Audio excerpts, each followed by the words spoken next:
Welcome to Fieldtester, the channel where we look deeper so you choose smarter. Coming up in this month's show,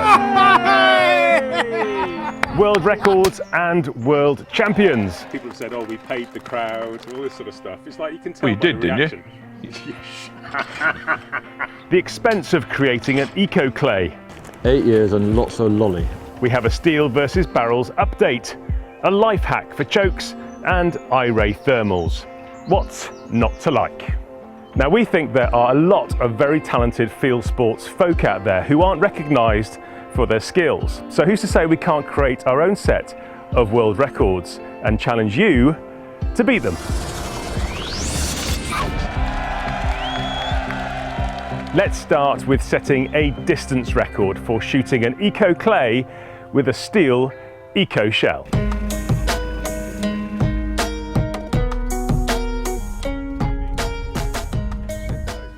What's the plan then, young man? What are we going to try and play with today? 11, We're going to try and shoot a clay pigeon with steel shot 15, as far as we can. Right. And see how far we can hit it.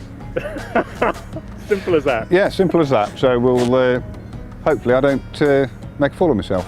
Oh, come. Now, you've actually been using these shells in competitions as well in a sort of sneaky sort of way. So yeah. You're quite taken by them. I don't see much difference in them, to be honest. Obviously, there's a little bit of an issue with choke. You shouldn't shoot anything more than half choke, but yeah, I can't see a problem with them, to be honest. How did you do in your competition, out of interest? Well, I didn't do very well, but I won it. So, yeah, I shot a very poor 89, and I thought I'd be out the prize money, and I was joint eye gun with Steve Williams. Very nice. And that was with the Well, that was with the Fiocchi steel. Okay. So, but I will have a go with the Ely ones and see how they perform. Pull. Right, that is behind. Do you feel you've got to adapt your style at all? No, there's no difference. Okay. At the end of the day, cartridges vary in speed, and people that have shot a lot will know that they've tried various different brands, and you can't tell a difference other than what's felt on the shoulder. You really feel that's everyone talks about these different speeds and things, but it's actually what's delivered through the butt of the gun as opposed to the barrel. Definitely. Our eyes aren't work quick enough to actually see a difference, I don't think. Okay, that's interesting.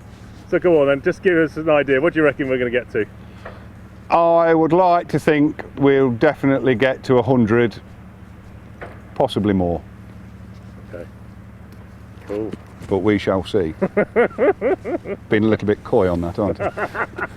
So. Yes, for a man who isn't coy, you're being quite coy. Correct. What we're going to be? Are we 100 here, are we? Yes. So we'll try it straight away to 100 and see if we can get lucky. Okay. Pull.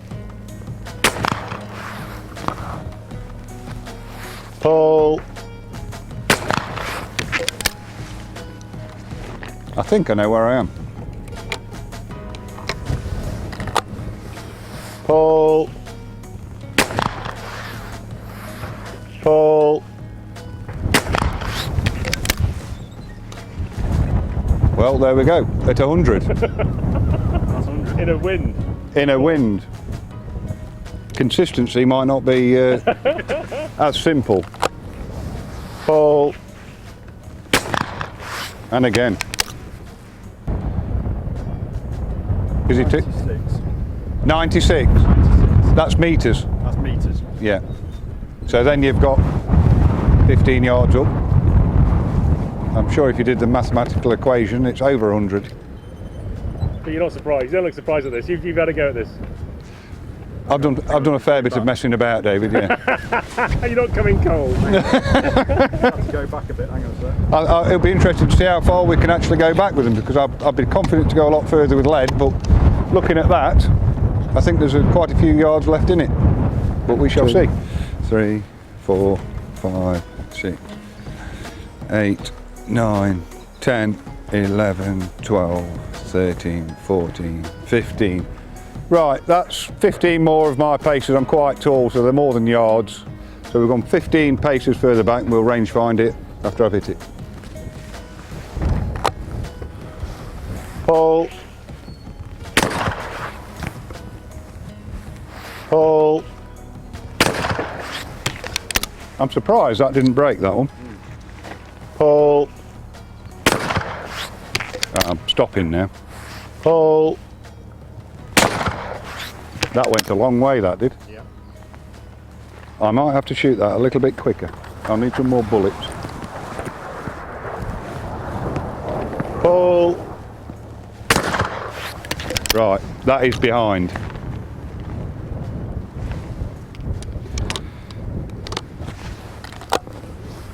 Pull. Pull.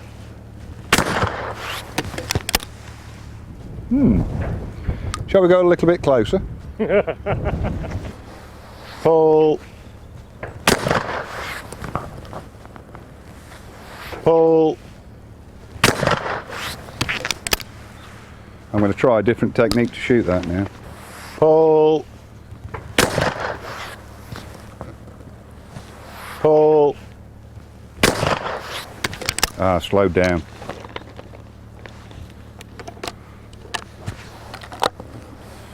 Pull.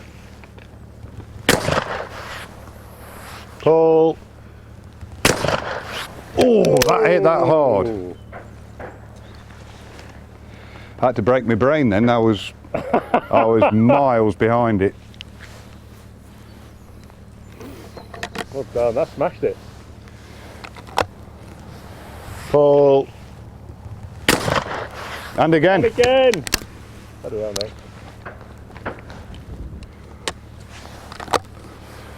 Pull. And again. Consistently hit 3 on the trot at, we don't know how far that is That's the range yet. find of where we are now. But what was the mental process of that then? You seem to have gone through an awful lot of mental angst. Well, I was pushing my hand and trusting the lead, and you get a feel for where your gun is. And it's almost like the shot times that you get used to. But the delay on that is quite a lot. I mean, that is, we haven't gone much further really, and it seems like the delay has gone up by a couple of seconds, which is incredible. So I think we can try mark here and then go back, don't we? Yeah, so we'll mark here, go back, and the lead on that is just going to be outrageous. So we'll give it a go. Okay, brilliant. Thank you. I mean, it's good that we've hit it 3 times on the trot, because it's showing what the cartridges are performing at a consistent level as well. Yeah. You're going to need to lie down after this. I know. Pull. Pull. Pull. That was close. Pull. Beautiful. Yes. That is a lot of lead. Go on. Can you even describe it?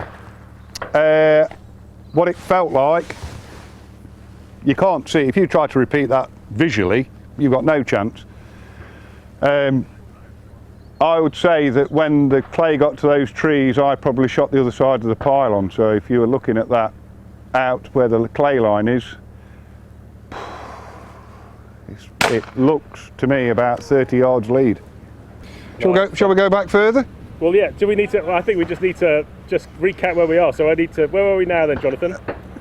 We're at 120 yards. 120 yards here. Okay. Well, to be honest, the fact that we split the difference doesn't matter. We've hit 120 yards. I think it's more than that. We'll get the rangefinder. Where's our?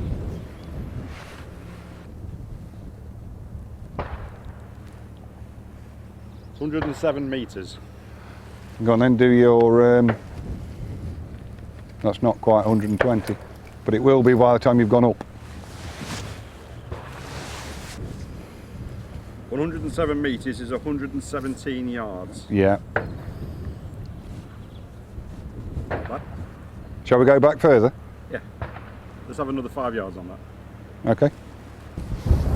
Pull.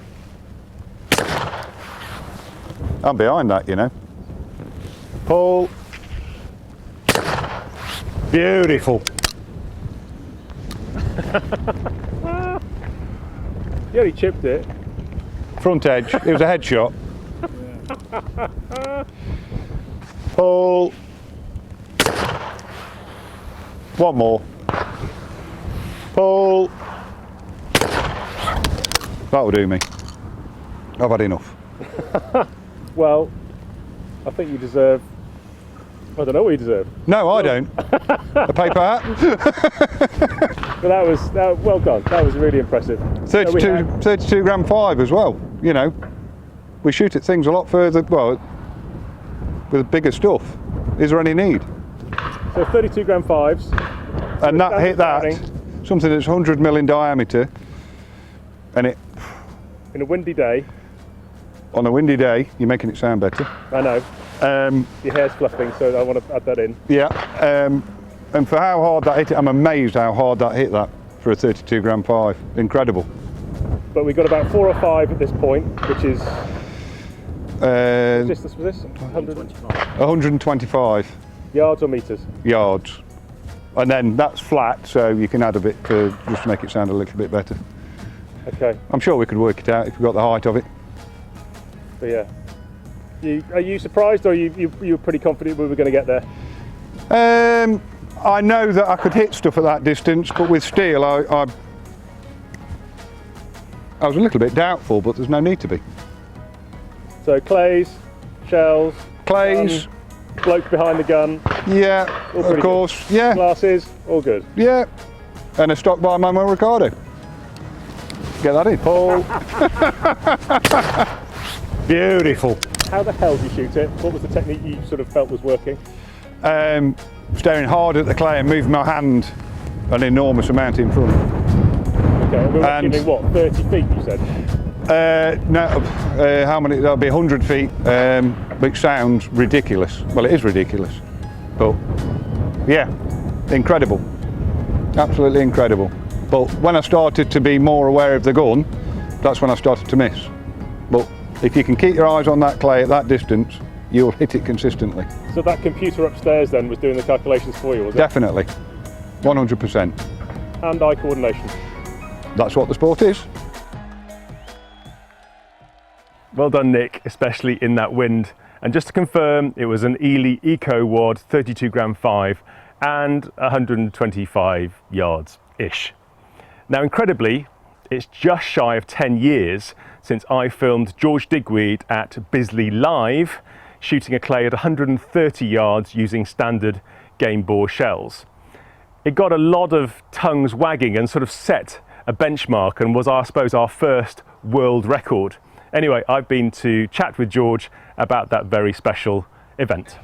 So each stand. Had you always planned that you were going to try and do a long shot? Because this is one of your party pieces. You do the shooting from the hip, you do the balloons. Yeah, look, it was on certain days you run with it, and that was one of the days with a big crowd there. You run with it. I'm actually disappointed that I didn't keep going, because it was the perfect conditions on the perfect day. So it was a warm day, the shot will fly further and more consistently. There was no wind, which obviously aids that as well. Timing was absolutely perfect. You had good clarity on the targets. And the thing is that you get so few opportunities to do that. And I thought, having got back to 130, I felt I could probably, on that particular day, gone another 5 or 10 and still broken it, because I knew exactly where the target was and felt there was an opportunity there. But I wanted to keep something in the tank for another day, which has never happened before, or again since. You true performer. I should have gone on, but hey. Look. I looked at the comments this morning. It's more abuse for the cameraman not focusing on the clay as opposed to your shooting. Everyone is saying what exceptional shooting it is. But I mean, previously people have said, oh, we paid the crowd. It was a rent a crowd, all this sort of stuff. It's like you can tell by the reaction.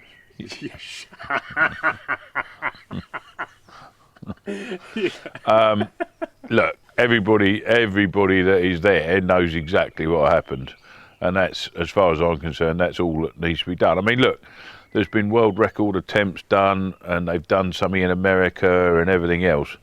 This was done on the spur of the moment, and at any stage, the worst was 3 shots before I broke it. Coming. That was the point I wanted to make. Yeah. And you know, you can stand there all day long shooting at a target 150 yards away with 3s, and eventually you're going to break one. This was done in front of an audience, walking back live. So it wasn't a case of it was pre-recorded or it's been edited out or anything like that. What you saw is what you got. No, it's true. I wanted to pick up on the fact that how many times you actually missed that target, and it was just three or four times in the whole thing. I mean, it wasn't you just standing there going, "Oh, give it another go." The crowd would have got quite bored very quickly. You know how to work the crowd. Absolutely, and the other thing is, which is why I stopped when I did, is you want to finish.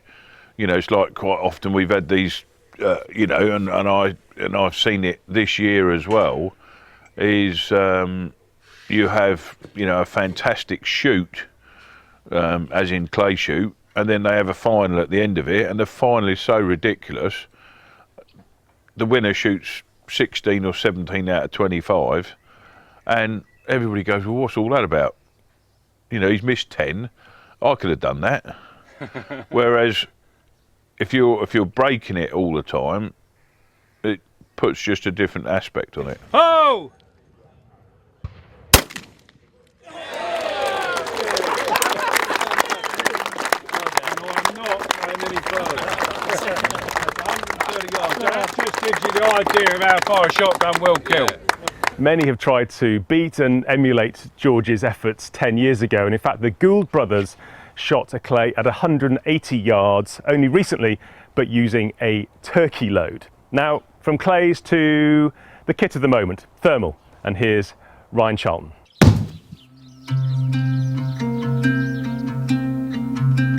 This little guy right here, this is the iRay Finder. It's the FH25R. This is a deer stalker's best mate. It's the same size as a regular laser rangefinder, fits nicely in the palm of your hand, and you've got familiar controls with it. Beneath the surface, it's a 640 12 micron thermal spotter with a 25mm front lens. It gives a massive field of view.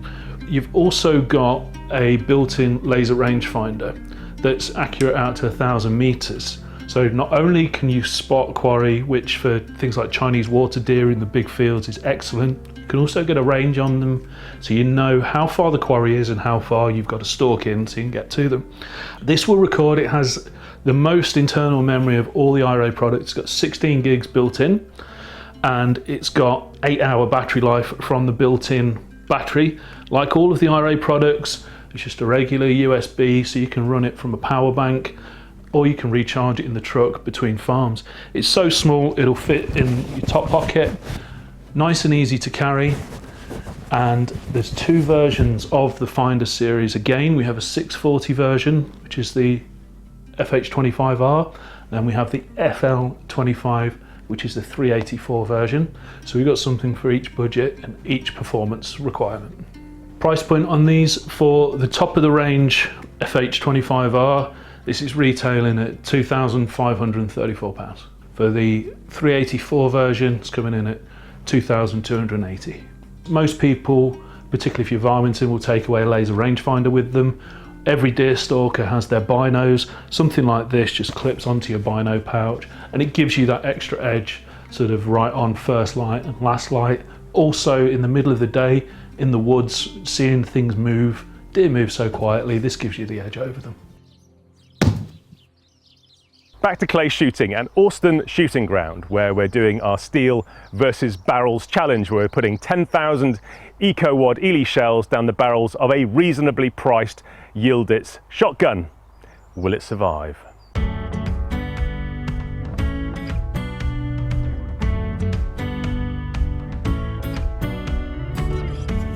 We've had about 2,000 shots through it now. Obviously the lockdown didn't really help us. We managed to get a few. Timing, wasn't it? It was amazing timing. It was fantastic.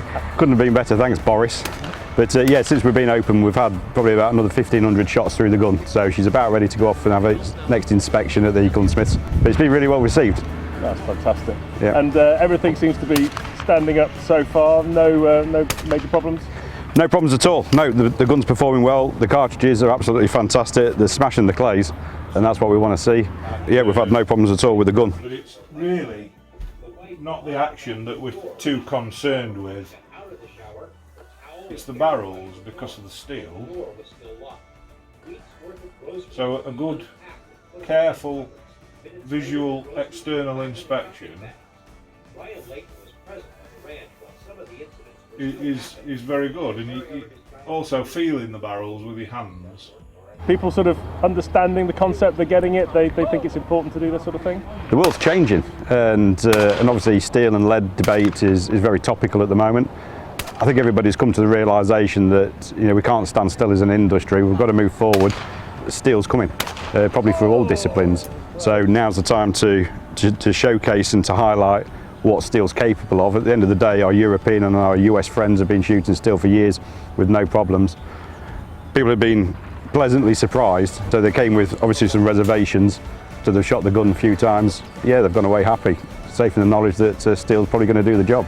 Quality, top quality then, no recoil, no nothing. And people have enjoyed it. You think people have got stuck into this? Yeah, they've actually used this as an opportunity to actually come to Austin, to have a look around the ground, to shoot the steel shot. For us as a ground, it's been fantastic. So, an update on the update.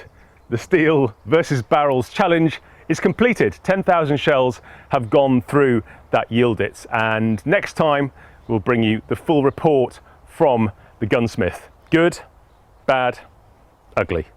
Right, more records. Wayne Martin from Caddyshack has shown that he's pretty accurate with a catapult, so we asked him to set a record. All right. Right, we're gonna have some fun. I'm going to try. Mr. Martin. Yeah. 100 yards. Is it 100 yards or 100 metres we're doing? I don't know. What do you reckon? What did we do just a minute ago? 100 metres. That's 100 100 oh, metres. okay, 100 metres then. Do 100. 100 metres. Let's try 100 metres. You're 105 metres. 105. Let's go forward a bit then, shall we? That 5 metres make all the difference. What are you doing, Pilbeam? I've got the mouthful. You spotting, are you? I'm now spotting for Wayne. And we're 105 metres away from target. Is Wayne though, or are you 105 metres from the target? I'm actually 105, so Wayne's 104. Yeah? Yeah. You alright? Yeah. I've had my rangefinder out. Okay. Okay. Right.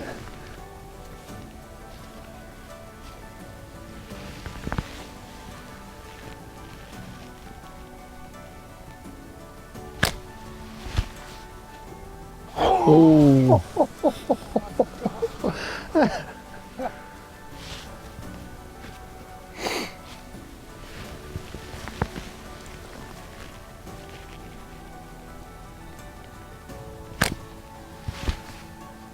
Oh. Where was that? To the right of the left disc.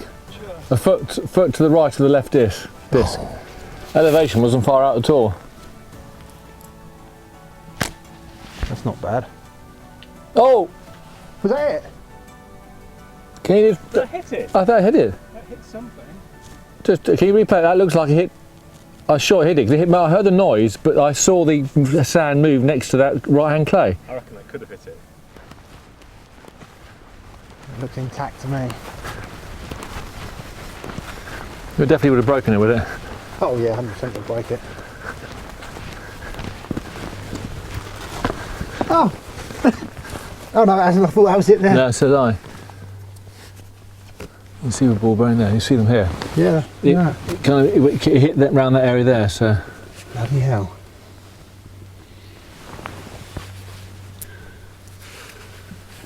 You know, we've got an open view towards that target. How much sort of movement are you seeing of the ball bearing? You can see, as it's in flight, you can see it wavering side to side. So I'm guessing that's like a contribution of the spin on the ball with the wind hitting it. It's kind of wavering. At some points, I've been sort of 4 foot to the right of the target and still landing it to the left. So the wind being up and down all over the place, it's making it hard work. It's not easy anyway. Do you know what I mean? It's never going to be easy. There's always going to be an element of luck involved, but it's certainly making hard work of it. But you are, I mean, consistently, you know, it's like there's so many oohs and ahs. I mean, just the fact that you can repeat the shot. We're consistently in that sort of metre square. But yeah, I mean, you're trying to hit something, what are they, 90 mil, a 90 mil disc at 100 metres, 104 metres. It's a big ask. There's going to be an element of luck involved. You know, we've got no optic sights, we've got nothing. We've literally just got a bit of feel and a bit of luck. I mean, I'm probably aiming, probably roughly the height of those trees. So whatever the height of those trees are, what would you say they are? 40 foot? Yeah. It's probably giving it 40 foot above. So at that point, you can't even see what you're aiming at, really. You know, you're sort of starting on the target and raising your arm above it and relying on feel.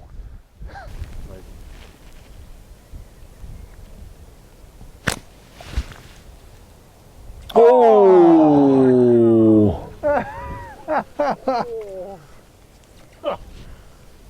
Yeah.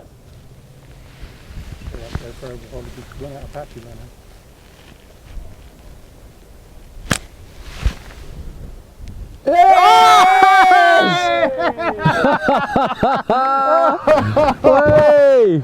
Bloody hell! 6 foot, 7 foot to the right.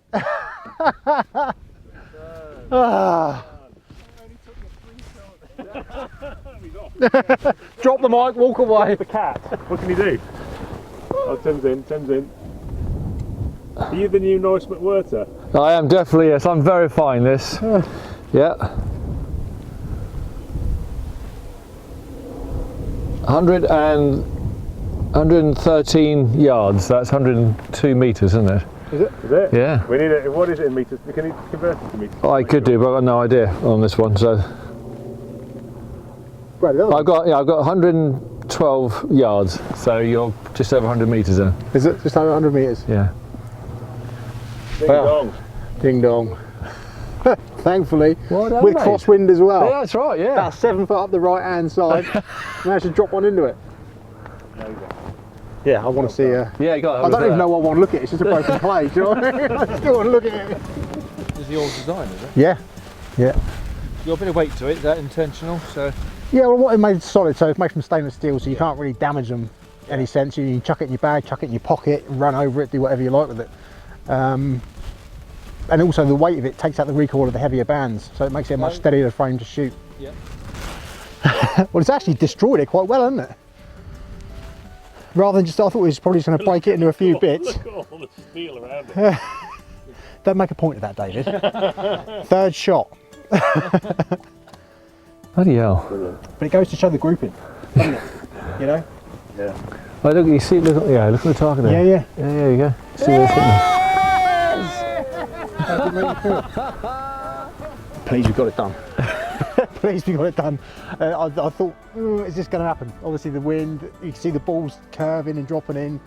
As I say, you need an element of luck, don't you? And So from ballistics, you're shooting probably 30, say 40 foot in the air? yeah, probably 30, 40 So foot. 40 foot in the air, and then how much to the right? I would say, well, I was only above that box, so Well, that's so about 7 or 8 foot to the right. I was only probably about here. Yeah? That's impressive. They go up like that and then it's got to come down. Yeah. And it's also coming down at that type of angle as well, I isn't I it? guess, really, we probably should have angled them back a bit, shouldn't we? Yeah, you could have done, yeah.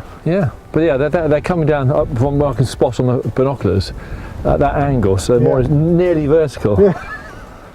And you were aiming for the left-hand side before people start talking. Yes, we were aiming for the left-hand side. Yeah, we were.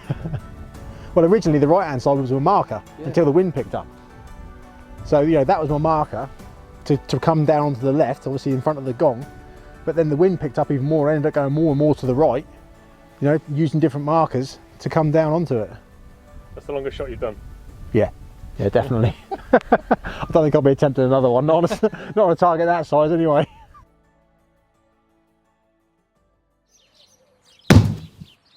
Come on, catty shooters, 102 metres on a clay-sized target. Can you beat it? Now, stick with clays, and last year CCI brought out their Eco Clay. Some questioned its green credentials, some question how it looks in the sky. Well, boss man Johnny Goodhart wants to set the record straight.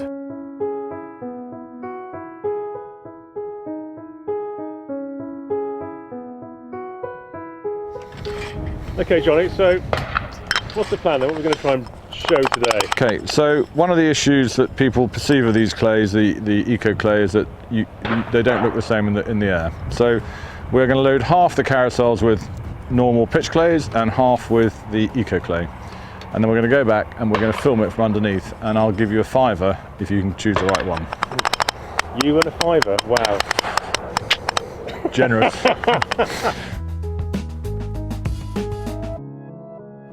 How important is what you've been playing at for the last 8 years? 8 years and lots of lolly. It's been a labour of love, I'll tell you. We have failed many more times than we've succeeded. I've just brought a few examples for you to have a look at of various different materials we've used. I should have probably kept more of them actually. So this was starch based. It made a batu perfectly, as you can see. And these were made 7 years ago. Unfortunately, it wouldn't form the serrated edge to hit the driving arm. So they went. Okay.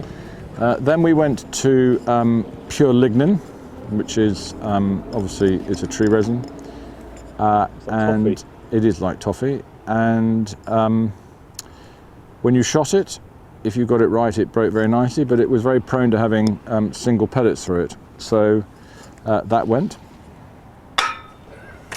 How many seconds? You have got no idea. There's a pain there. There is a certain pain, yeah. It's like divorce, mate. It's very unaffordable. Right, so David, this is now, as you can see, alternate columns. Okay. And all we're going to show here is that that this clay looks black underneath, but until you see it in the air, you won't believe me. Now, one of the things that's really interesting to do, and we'll try and do it, is that when it's in the air as an eco, it's black, and then as it falls behind you, and only when you see the top of it, you can tell it's an eco, so that's how we're going to prove it. Okay, picture eco, boys. Well, that's eco. Right, let's go. Picture eco, boys.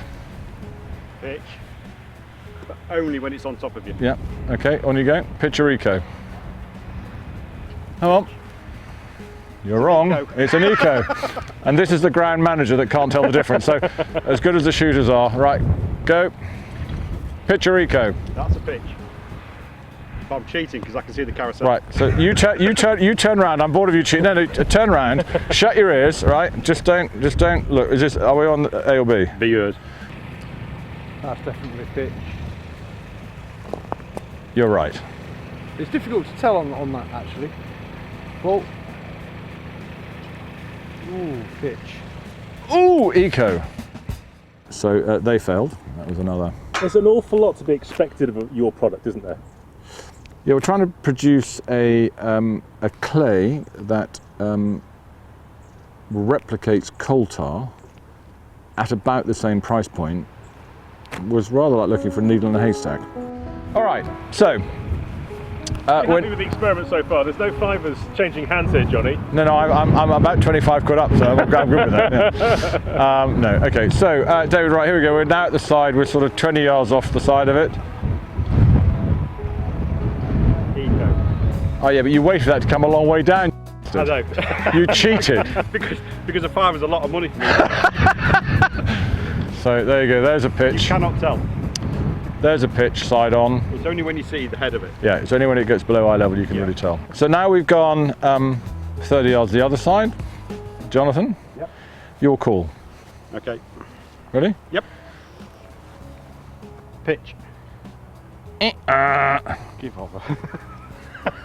Your reputation is and do you know why? Because I just picked it up there on the. You could just see the edge on there, but you had to look earlier.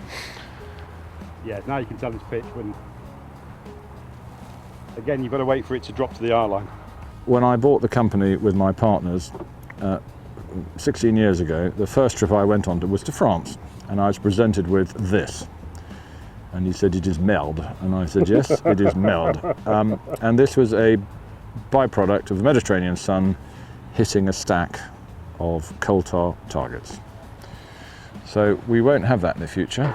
You know, you're talking about eco targets. There's different levels of eco in all different types of products. So I think this is a matter of defining what an eco actually is. And in our opinion, an eco is free of all PAHs. So this target, orange on one side, is completely and utterly free of all PAHs. I just want to show you how they break. And our belief is that they break just as well as coal tar, just as well as petro, and you get this really nice white puff of smoke if you get it right. Might be difficult for me. But anyway. You brought your clay gun.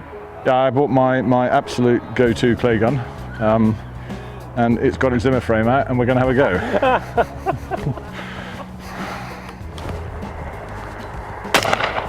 That was a good one.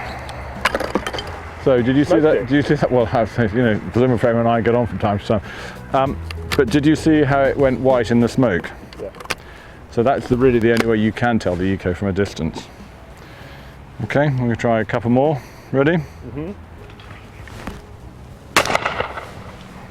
One more. Okay, so they do break, and they break white as opposed to break black because they're chalk and a resin rather than chalk and petro pitch. So that will give you a black break. So yeah. Crystal ball time. This playground in 5 years' time. What differences will we see, do you think? No more lead shot and no more petro-based clay pigeons. Oh. My little secret. I can't tell you more than put it back in the white envelope, but my little secret. That's your resin, is it? That's my resin. Oh. That is my resin. It's like Jurassic Park. You've got a mosquito in that. I have. Johnny, give us a fiver, good heart there. Now, while I was at Austin, I met a very interesting guy who's got a very simple solution to a sticky problem.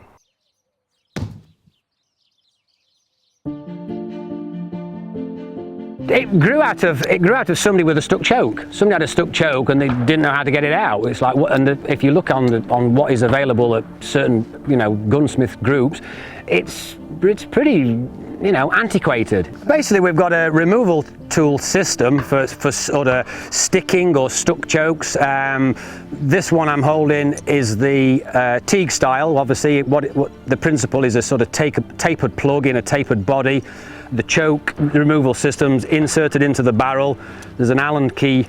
It can then draw up the plug, which flares open the leaves, which in turn grips the choke internally, which then allows you then to put a socket with a T-bar and allow you to sort of basically extract the stuck choke or sticking choke.